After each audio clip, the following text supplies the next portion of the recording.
Hi, I'm Jay, paint expert from Resene, and today I'm going to talk to you about painting in different weather conditions. The main thing to remember is if your washing doesn't dry on the washing line, your paint won't dry either. There's three things to take into account for your paint to dry, and that's the relative humidity, that's the temperature, and that's airflow. You can find all the product dry times on the cans and pails. For more detailed information, scan the QR code.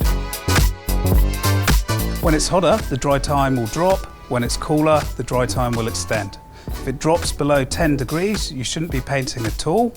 However, if you used Resene Wintergrade Additive, you can actually paint down to 3 degrees Celsius. The best painting conditions are when it's overcast and there's a light breeze. Avoid working in direct sunlight, stick to the more shaded areas, and during summer, start earlier in the day. You can use gazebos and umbrellas to create shade. You can also use Resene hot weather additives to slow the dry time of the paint. This helps the flow of the product and increases the wet edge time. In winter, you obviously do the opposite to summer. You start later in the day. Just because the air temperature is 10 degrees doesn't mean the surface that you're painting is.